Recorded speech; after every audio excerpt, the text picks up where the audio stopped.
ഇന്ന് തന്നെ ഡൗൺലോഡ് ചെയ്യൂ. കാണൂ നിങ്ങളുടെ ഫേവറേറ്റ് ഷോസ്. ഞാൻ പങ്കെടുത്ത എല്ലാ സ്റ്റേജിലും മമ്മിയുടെ അഭിമാനം ഞാൻ കാത്തു സൂക്ഷിച്ചിട്ടുണ്ട്. അതെല്ലാം ഇന്നത്തെ ദിവസത്തോടെ അങ്ങ് തീരും. മമ്മി നോക്കിക്കോ, അവള് കാണിച്ചു കൂട്ടുന്ന കോപ്രായങ്ങള് പത്രത്തിൽ അച്ചടിച്ചു വരുമ്പോ തലക്കെട്ടുകളിൽ സിത്താര ശ്രീനിവാസന്റെ പേരുകൂടി ഉണ്ടാവും. എന്താണോ കാണുന്നത് അതിനുള്ള ശിക്ഷ ആ നിമിഷം തന്നെ സംഭവിച്ചിരിക്കും. ഓർത്തോ എല്ലാവരും. മതി നവീൻ, നിങ്ങൾ അകത്തേക്ക് ചെല്ല്. ഒന്ന് മനസ്സിരുത്തി ചിന്തിച്ചാൽ നമുക്ക് എല്ലാവർക്കും സന്തോഷമുള്ളൊരു കുടുംബമായിട്ട് ഇവിടെ ജീവിക്കാം. എന്താ നിർമ്മലേ? എന്റെ ഭാഗത്തു നിന്നും ഇനി ഒരു കുഴപ്പമുണ്ടാവില്ല.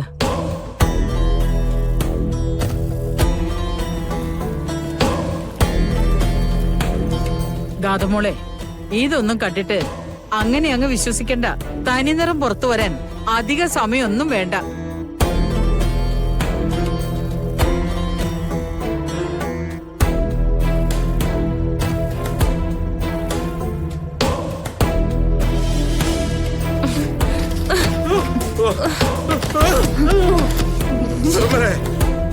ഒരേ ഒരു ഇഞ്ചിനാ നമ്മൾ പട്ടണയിൽ നിന്ന് രക്ഷപ്പെട്ടത്.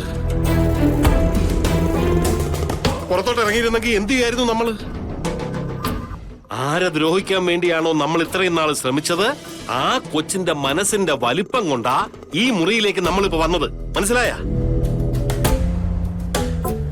ഞാൻ പറയുന്നത് നിങ്ങളുടെ തലയിൽ കയറുന്നുണ്ടോ? ഇപ്പൊ നമ്മൾ ഈ വീട്ടിന്റെ അകത്തുണ്ട്, പക്ഷെ എപ്പോ വേണേലും പുറത്തേക്കുള്ള സിഗ്നൽ തെളിയാം. അതുകൊണ്ട് ഇനി ഗാഥയെന്നല്ല, വേറെ ആരെയും ദ്രോഹിക്കില്ല എന്ന് മനസ്സിൽ തീരുമാനിച്ചുറപ്പിച്ചതിന് ശേഷം മാത്രം മതി അമ്മയും മോള് ഇനി ഈ വീട്ടിൽ നിൽക്കുന്നത്. നിർമ്മലേ, നിനക്ക് മനസ്സിലാവുന്നുണ്ടോ? കുറെ നേരമല്ലോ എന്നെ കുറ്റപ്പെടുത്തുന്നത്. വീട്ടിൽ നിന്ന് ഇറക്കി വിടാൻ കാരണം ഞാനും തിരിച്ചു കയറിയത് ഉദയേട്ടന്റെ മഹത്വം കൊണ്ടും. അങ്ങനെ കൂടെ അങ്ങ് പറ. നീ എന്തിനാ വെറുതെ എഴുതാപ്പുറം വായിക്കുന്നേ? ഞാൻ ദൈവത്തിനോട് നന്ദി പറഞ്ഞോണ്ടിരിക്കുക. ഇനി ഒരു കാര്യത്തിൽ ഞാനില്ല. ആ മോളെ, കാര്യം നീ നവീനെ ആഗ്രഹിച്ചു, അവനെ നേടിയെടുക്കാൻ വേണ്ടി ശ്രമിച്ചു. അതിനുവേണ്ടി നിന്റെ അമ്മ 18 അടവും പയറ്റി. പക്ഷെ അവനെ നിനക്ക് വിധിച്ചിട്ടില്ല മോളെ. ഇനി അല്ലെങ്കിൽ തന്നെ മറ്റൊരുത്തിയുടെ ഭർത്താവിനെ നിനക്കെന്തിനാടി? നിനക്ക് നല്ല അന്തസ്സുള്ള സുന്ദരനായ ചെറുപ്പക്കാരനെ അമ്മയും ഞാനും കൂടെ കണ്ടുപിടിച്ചു തരും. നിനക്കിനി അത് മതി, കേട്ടല്ലോ? നിർമ്മലേ, മോക്ക് കാര്യങ്ങൾ മനസ്സിലായി. ഇനി നീയായിട്ട് പറഞ്ഞ് അവൾക്ക് അസ്വസ്ഥത ഉണ്ടാക്കാതിരുന്നാ മാത്രം മതി. ഓക്കെ?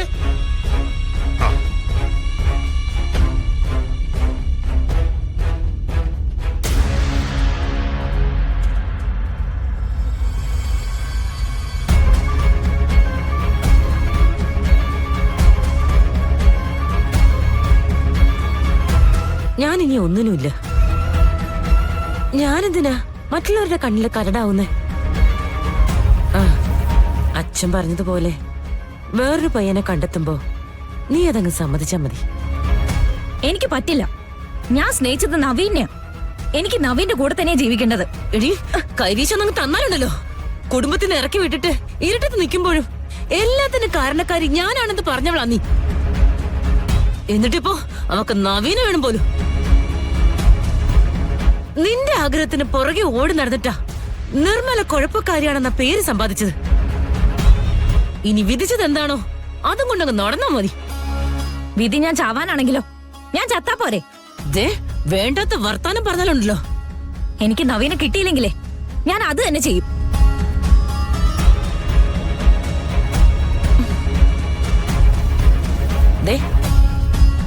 നിന്റെ അച്ഛനെ ഇനി ഇത് കേൾക്കാൻ നിക്കണ്ട.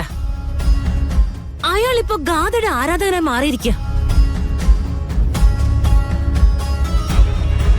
ഇനി എല്ലാവരുടെ മുന്നിൽ വെച്ച് ഒന്നും ചെയ്യാൻ പറ്റില്ലടി മോളെ.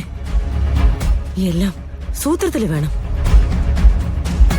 നീ അമ്മയെ തള്ളി പറഞ്ഞാലും അമ്മ നിന്നെ തള്ളി പറയില്ല. സോറി അമ്മ.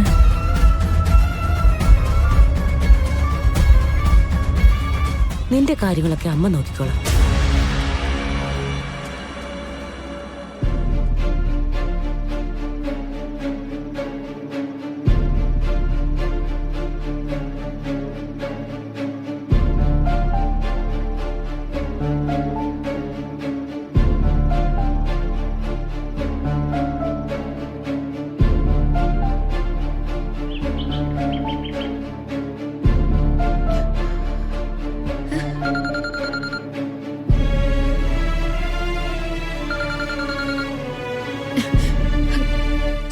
ഇവളെന്താ ഫോൺ എടുക്കാത്തത്? എവിടെ പോയി കിടക്കണവോ കഴുത.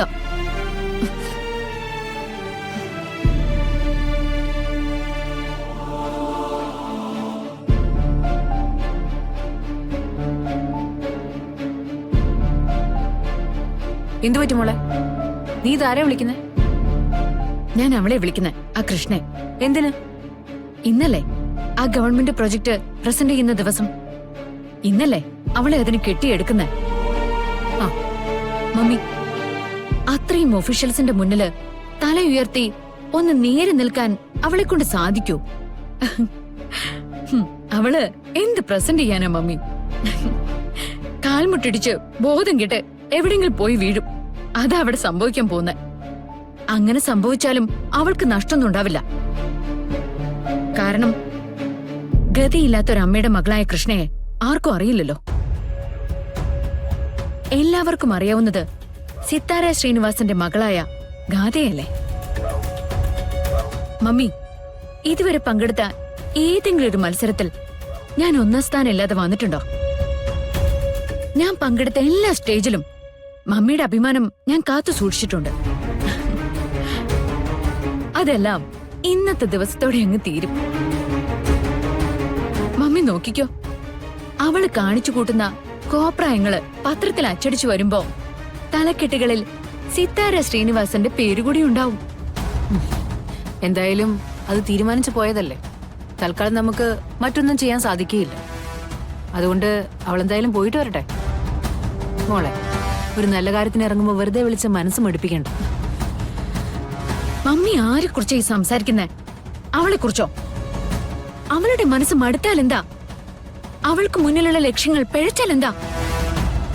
പോവാൻ പറ മമ്മി. എനിക്ക് എന്തായാലും പോകുന്നതിന് മുൻപ് അവളെ വിളിച്ച് സംസാരിച്ചില്ലെങ്കിൽ സമാധാനം കിട്ടില്ല. അവളെ വിളിച്ച് കിട്ടിയില്ലെങ്കിൽ ഞാൻ നവീന്റെ ഫോണിൽ വിളിക്കും. ഗാഥ, വെറുതെ അബദ്ധങ്ങളൊന്നും കാണിക്കരുത്. നീ ഒന്ന് സൈലന്റ് ആയിട്ട് ഇരുന്നാ മതി.